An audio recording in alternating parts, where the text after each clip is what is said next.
Ryan Kamenetsky, Andy Kamenetsky. The Lakers beat the Clippers. The streak is over. LeBron James is doing amazing stuff. All of that next. You are Locked On Lakers, your daily Los Angeles Lakers podcast. Part of the Locked On Podcast Network, your team every day.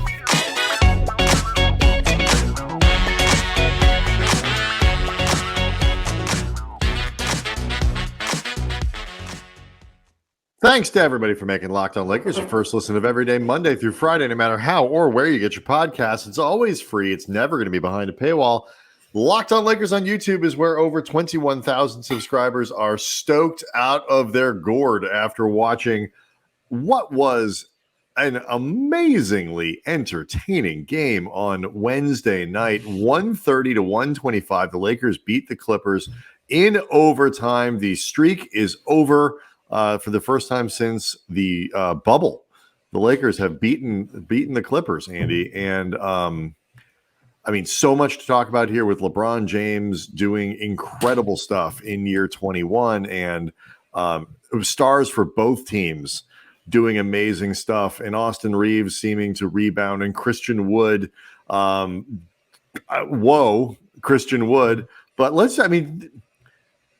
this was so much fun. Like, this game had so much in it, and the Lakers looked like they were going to be buried in the first half, down by 19. Then they blew a lead at the end of the game where you're like, okay, this is going to happen again in overtime.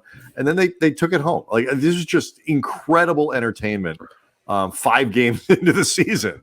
Yeah, I tweeted out during this game at Cam Brothers that I was torn between desperately wanting this game to end, because there were a couple times where it seemed like the Lakers had it. I'm like, okay, just seal this thing. Let's be done with it. And wanting this game to go on for the rest of my life.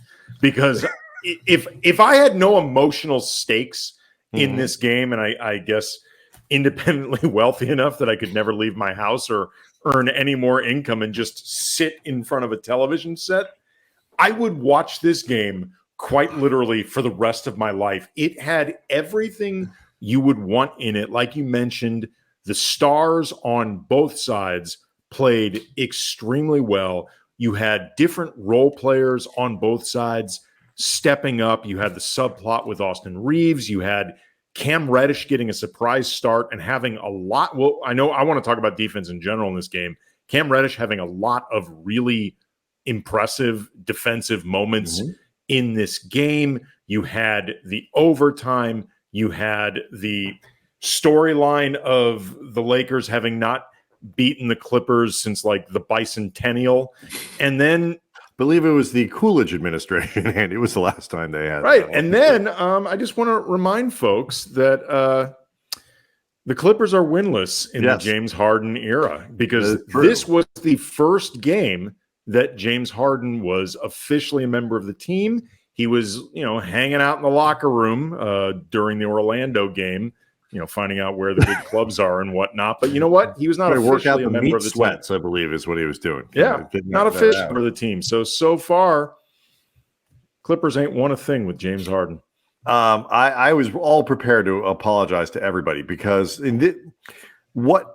beyond the play of LeBron James, and I don't want to. It's almost even hard to put that in a sentence. Beyond the play of LeBron, given what LeBron did on Wednesday with his performance, and playing the 42 minutes and 35 points and 12 rebounds, 7 assists, 2 blocks, 13 of 19 from the floor. This to go along with what AD did, 27 points, 10 rebounds, 4 block shots. This was a big moment for the team. I think it really is important to focus on what the team did in this game, because the swing here on a night where the Lakers, I read this whole thing for Wednesday's show about how Lakers going to have to take advantage of the Clippers, because Clippers can be shorthanded, Andy. They just made this big trade, and half these guys won't be on the roster. They're going to have a lot of dudes now aren't normally playing. And the Lakers show up, and they've got 4 guys who were able to play in this game. Rui Hachimura still out, with the eye, and I believe they put him in the concussion protocol, but it's still the eye at the very least. And Gabe Vincent out with back trouble. That makes Jalen Hood-Schifino's absence with the knee problem an issue because you're running low on guards. And right before the game starts, Andy, you already don't have Jared Vanderbilt. And right before the game starts, Taurean Prince can't play because of knee pain. So, like, the Lakers had a skeleton crew. And for the first half, you might as well have not had Austin Reaves either, because it was like worse than having an actual person on the floor. So that team got down by 19, and they did not quit on this game. They didn't fold late. They did, like, this was a gutsy win where you saw Cam Reddish buying into the culture and Christian Wood buying into the culture and all of this stuff. D'Lo, 27 points. Massive team win. Yeah, D'Angelo Russell was huge in the second half of this game. And really, the team came together in the second game. The first half was a lot of fits and starts. And I actually wondered if, given the absences of Vincent and Taurean Prince, and they haven't had Jared Vanderbilt at any point during the season, you're really starting to become low on perimeter defense options.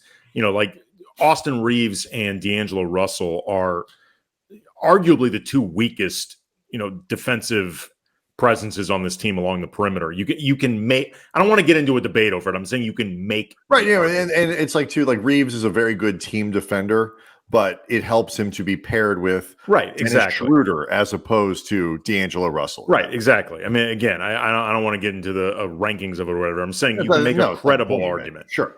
And I think, and given how important it is, your perimeter defense in terms of your overall team defense, it felt like it took the team about a half to figure out exactly what they wanted to do defensively, how to get comfortable. It also, I think, didn't help that Kawhi Leonard came out in the first quarter absolutely unconscious. Like he was hitting, I think he hit 5 threes in the first quarter.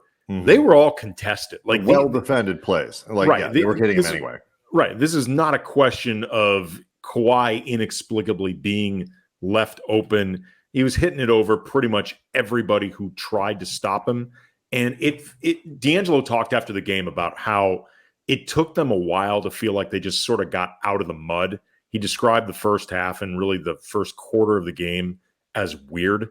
And they looked out of sorts for a lot of the game. And he also mentioned, too, that it was a big game for Reddish and Christian Wood, Jackson Hayes, Max Christie. The way D'Lo described it, the guys who don't always get their flowers. Like this was a game where everybody who got put on the floor found a way to contribute. Where Darvin, I mean, first of all, you mentioned the lack of quit. That is something that no matter what you think of Darvin Ham as a coach, clearly he is good at getting this out of a team, because that is a carryover from last year. Yep. But Darvin was, to put it mildly, just trying anything to see what worked. For like 3 or 4 minutes in the third quarter, you had Anthony Davis, Christian Wood, and Jackson Hayes on the floor together. Like, and it worked. But part because they didn't have a lot of other dudes. Right. But I'm just saying, 8 guys. Right. But I'm just saying that's how deep into the bag of options and ideas, and I just need to get through this quarter, like both Darvin and the team often were, but they stayed with it. Yeah. And, you talk about D'Lo saying that first half was weird. It was weird almost that the Lakers were within 13 at halftime, because, the Clippers were shooting 57% at the half, 50% from 3-point range. The Lakers had 13 turnovers at the half. Oh my God. The Lakers had 0 second chance points at the half. And, that is not a good combination. 13 turnovers and 0 second chance points. The other team shooting over 50% from the floor, and 50% from 3-point range. To put that in perspective, though, the Clippers finished at 47.5%. So that tells you what they went from 57 to 47 to finish the game. So the second, what the second half looked like, they were at 41% for the game from 3. And, just everything about that game, it picked up in the second half. And we talked, and we'll get to LeBron here next. We talked on Wednesday's show about like stuff that felt disappointing. This was the first game I think where they played where you go like, that wasn't nothing about this was, other than maybe the first quarter or whatever, but like context. Yeah. You act like this was the first game of the season Lakers fans could celebrate. Something else to celebrate, Andy. LeBron freaking James, and we're going to do that next.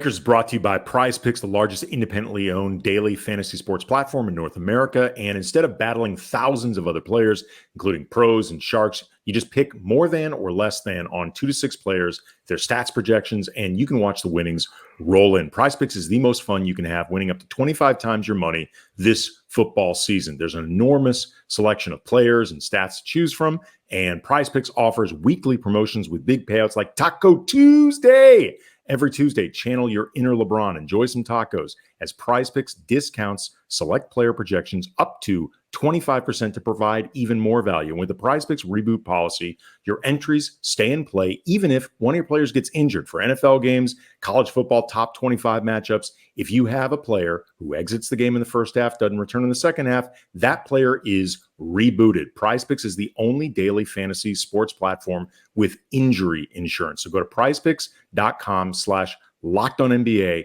Again, use that code LockedOnNBA for a first deposit match up to $100. Again, prizepicks.com/LockedOnNBA. The code is LockedOnNBA. Prize Picks, daily fantasy sports made easy.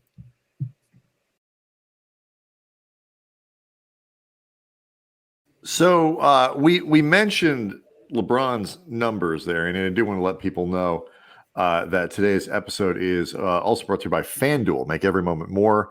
And right now, new customers get $100, $150, I should say, in bonus bets with any winning $5 money line bet. That's $150 if your team wins. Visit FanDuel.com/LockedOn to get started. He set the record for the most points in a game by somebody in their 21st season. He's going to do that multiple times. By the time the season is over, he's going to have the top 20 games, 30 games, 40 games from anybody who is in their 21st season. But despite all that, and people roll their eyes and they complain, we're going to do that thing where we talk, amazing in his 21st season that LeBron is in. People don't, I don't think we are all wrapping our heads around what this is. LeBron James, I was in my 20s when LeBron James broke into the league. I'm not in my 20s anymore. I'm 48 years old. The iPhone, Andy. LeBron was in the league for 4 seasons before the iPhone came out. And what's amazing about this is this version of LeBron that we're watching right now is like the worst version of LeBron in like 15 years. He's better than he was in his first couple seasons. I think he's just a better basketball player and all that. But like by year 5, year 6, this version, all of those other versions of LeBron were better than this guy. Yeah, and this guy is still one of the at worst 10 best players in the NBA. Yeah, the layout, the stat line: 35 points for LeBron, 13 and 19 from the field, 4 of 8 from behind the arc, 5 of 10 from the line. And I'm not going to lie, there was a little point in the game where I'm like, this game is going to be lost because LeBron can't hit his free throws. Well, Lakers missed 3 free throws down the stretch that left the door open for the Clippers to come through. Yeah, I mean, again, especially when the game started tightening up, and then LeBron late in the game missed either 1 or 2. I can't remember, but I was like, oof. But 12 rebounds, 7 assists, 2 blocks, a steal. It's pretty amazing to see this type of production. He's already had 2 overtime games in the first 5 of the season, which on a micro level, stopped doing that. On a micro level, it's a goddamn disaster. I really don't want to see this continue. But on a macro level, that's incredible. And Anthony Davis, it should be noted, saw LeBron's 42 minutes and said, I'll do you 6 better. Mm-hmm. Played 48 minutes of the 52 available or 53 available, 27 points, 10 of 18 from the field, 7 of 9 from the line, 10 rebounds, 4 on the offensive glass, 3 assists, 2 steals, 4 blocks. Like, Anthony Davis is, again, I know about this scoreless second half, that the way things work with Anthony Davis will be held against him the way people talk about him until roughly March. But the guy has been incredible. What year? Yeah, the guy has been incredible for 4.5 games this season. Yeah. Like, it's been astonishing, and this game was no exception. Like, right. You know my OSHA calendar now. It's like, we've gone now. It would be 8 quarters without an accident from Anthony Davis. It's like, yeah. But it's not just it. And it was made, by the way, really quickly, just even spicier because Paul George and Kawhi Leonard were also. I want to talk about that. Yeah, but like the numbers, the stats are impressive, and the performance was impressive. But the thing that actually jumps out at me is the 48 minutes, because on a night where the Lakers had essentially 8 guys they could play, I don't even know who else was there. Like, guys are assigned to the G League team, and like, who was available that didn't play? I don't know. Like, I honestly, I don't think they really had anybody. It was Maxwell Lewis. No, it was Maxwell Lewis, Alex Fudge, Colin right? But I don't even know those guys were the team. Well, no, they were there. Okay, they were there. Like, they were listed as active. Okay, for this game. that you're right. That okay. They were DNP CDs. And the other, Castleton, those guys are all assigned to the G League squad. But it's not just the production, it's the time on the floor that you needed from your frontline star. Like, he had to play that many minutes, and I'm sure he was tired. I mean, I was tuckered just watching the guy. But the minutes here are really important and worth noting, and it's that kind of thing that that reminds you that it's not just counting stats, points, whatever. Sometimes it's that. Sometimes it's the presence to be on the floor for essentially an entire overtime game against an elite Western Conference team, because your team needs you to be there. Oh. And that I was really impressed by that. You mentioned Kawhi and Paul George. George had 35. Kawhi had 38. 11 of 16 for George, 6 of 9 from 3-point range, 7 of 8 from the line. When I know Lakers fans and not really a lot of people around the NBA, we all kind of roll our eyes when it's like, well, if the Clippers can stay healthy, it's like, okay, great. Well, when is that ever going to happen? But like, you got a reminder on Wednesday of why we say that, and people say that because Paul George and Kawhi Leonard are so flippin' good.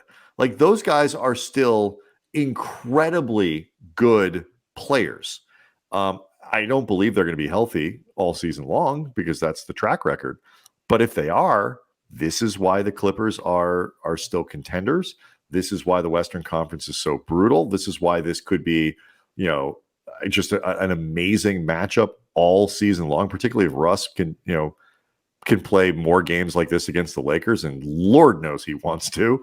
There's a great clip that circulated. I tweeted it out, retweeted at Cam Brothers, where the Lakers and Clippers are doing the opening tip dap ups, and like LeBron's going around to everybody, and everyone's doing their the bro hugs and fist bumps and all that. And as this is happening, Russ is all the way towards his side's baseline by himself. Right. He is nowhere. I am not going to dap any of you. No. It was as close as you can get to just doing middle fingers during that without getting fined by Adam Silver.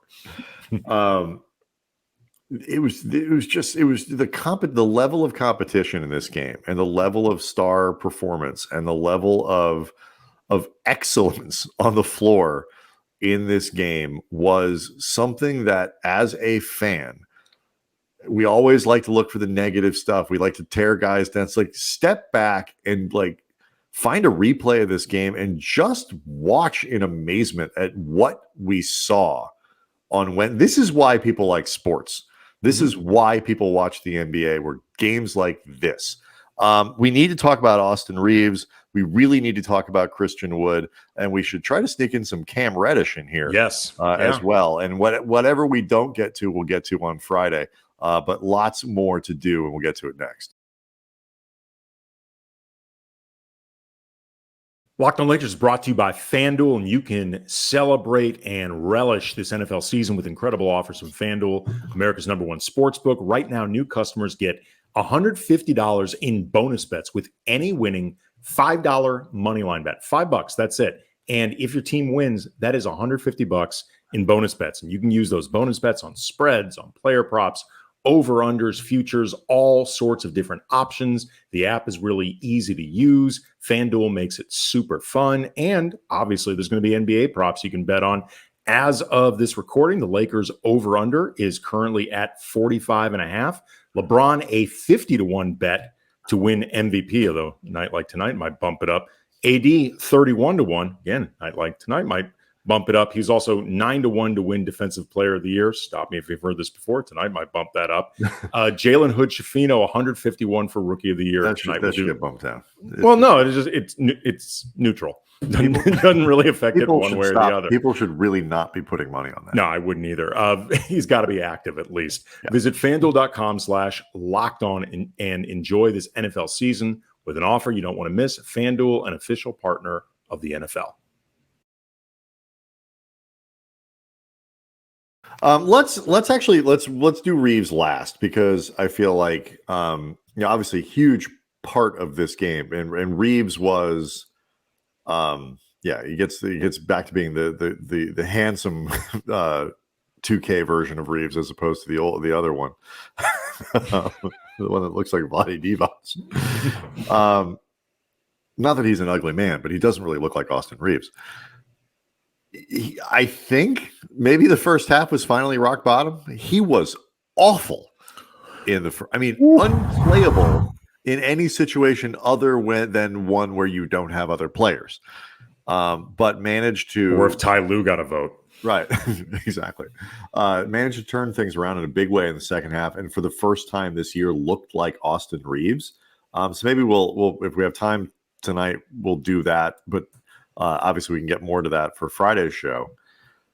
I think we need to talk about Christian Wood and Cam Reddish, because Reddish especially was the guy that you look at in this game as saying there was the contribution from the person that you don't really expect it, because Reaves has been awful but has a track record.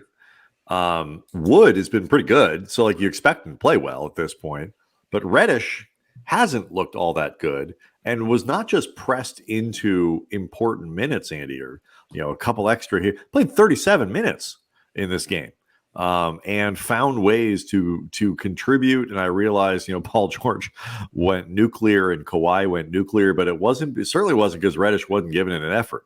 No, Cam Reddish, he's been very up and down in a small sample size this season. Defensively, for example, the game before, I actually thought he was pretty bad against Orlando. It was terrible.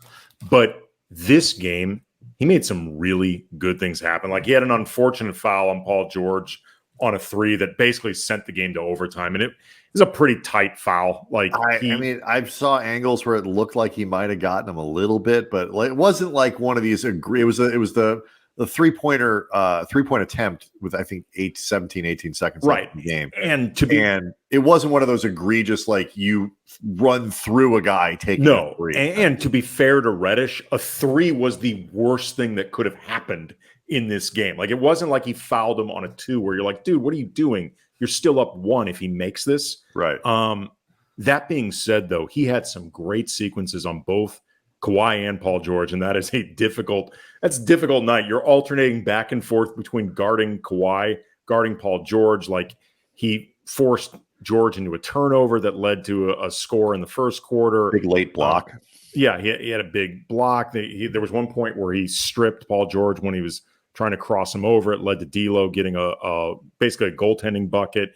He later bothered Kawhi into a miss, which led to LeBron getting the line in transition. He blocked a Kawhi Leonard jumper in space. That eventually led to an AD second chance and one.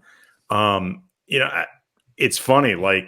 earlier this season against Phoenix, KD went nuclear, but Reddish, I thought, credibly guarded him very well. It was just a night where KD was having his way because he's Kevin Durant. And like either he's just at his best against the most elite scorers in the league because he has no choice or else he's going to get embarrassed if he doesn't lock in, or he's like just resentful that these guys all have these scoring careers that he wants. Right, that he won. Yeah. So it fuels him. But it was funny. It was very interesting after the game. He was in the scrum and he was asked about Darvin Ham saying that he's really looking for Reddish to be a 3-and-D guy. And Darvin talked before the game about how he was asked basically about Reddish getting these minutes ahead of Max Christie, which is the opposite of what most people, certainly you and I, expected. And Darvin went out of his way to praise Christie, said that he's one of basically their young jewels, said that Christie was going to be a Laker for a long time. His time would come, mentioned that Christie would be playing tonight. But he also noted that he wanted to see how Reddish looked, period, because he's new and missed a lot of the preseason, wanted to see how Reddish looks with LeBron and AD. He's got more experience than Christie, but also, the 3-and-D thing. And when Reddish was asked about that after the game, he had an interesting quote. He said, "Yeah, I can do that, but I bring more too." You know what I'm saying? Like, I could do that, yeah, but I got a lot of game too. And he said this while smiling. And, when he was asked about sort of what his game was, he's emphasized, I just want to win. And he said that defending guys like Paul George and Kawhi, getting stops, getting steals, that's really fun for him. So it was just the part. That's half of what Darvin's talking well, about. It's just interesting though. It's interesting, but I'd rather him just say, okay. This is the interesting thing for guys like Reddish. Yes. Is getting past the idea that I got a lot more in my game. First of all, even if Darvin is correct that Reddish, can be this 3-and-D presence and all that kind of stuff, the D is, I think, inconsistent. Probably to some degree, playing 37 minutes helps. Yeah, you get into a flow. You're part Absolutely. of the game. That really makes a difference. I mean, to be fair to Reddish, some of these stints where he was playing like 7 minutes in a game, that's not really fair to him. It's hard. It is hard to come in and play, lockdown defense and step right. Like, those are not easy things to do. He was 1 of 5 from 3-point range in this game. He's not a good shooter. And it's one of these deals where when the coach is telling you what he wants you to be, and you're Cam Reddish on your fifth team? Yes, fourth team. Okay. Fourth. Say yes. This is the adjustment that guys like that have to make. And, Wood, I think, is, of the two, might be a little further along in that process in terms of giving up. Well, he's been on double the teams. That's true. He's had more practice. And he's older. Yeah, it's true.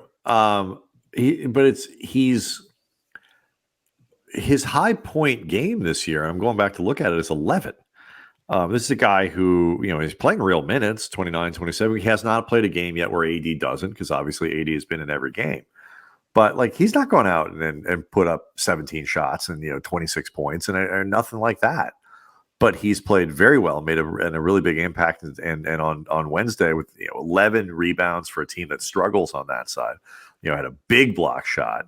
Had the putback on the following a shot, offensive rebound, one of the few that they had in the game, to seal it. Like, he has found a niche and a role, and see whatever they're telling him, he's doing it. And he's doing it at a high level with enthusiasm, and is as locked in as you can expect somebody to be in terms of tending to the small things and hustling and all that. And so it's an interesting contrast to me. Well, I mean, here's the thing with Reddish. As long as he does what's asked of him and truly, he may not buy into it in terms of, this is the most I could do. And he may be thinking the whole time, Darvin Ham is leaving a lot on the table, and this is his loss. And quite frankly, he should sit down with me and really talk about all the things that I could be doing that would result in us being 5-0 as opposed to 3-2. It's fine if Reddish thinks that, as long as it doesn't get in the way of doing the assignment. Like, 100%. It's similar to the way we talked about Westbrook last year coming off the bench. About to say that too, yeah. For about 85% of the season, it was very clear Russ didn't like it, but I think he did it. And he did it without it feeling overtly resentful. That's all that mattered. You don't have to like it. Until he didn't. Right. And it didn't help that LeBron really at that point wanted to trade him. Right. It was pretty obvious. He was resented. It's easy to become resentful when everyone around you resents you. Two can play at this game. Yeah. I mean, and I know these are the three least favorite words in a Lakers fan's vocabulary. In fairness to Russ, it's actually 4 words. But it's just, it would be, the situation became untenable, and obviously, Cam Reddish's happiness in LA is not the same scale as Russ's, but your point is the same, and it will be interesting to see both if the defense can be consistent, if Reddish can develop. And his problem over the course of his career has been consistency. It looked, when he got to Portland last year, it looked like he was going to find a home. His first 10 games there, it was like, dang, Cam Reddish, like, look at that.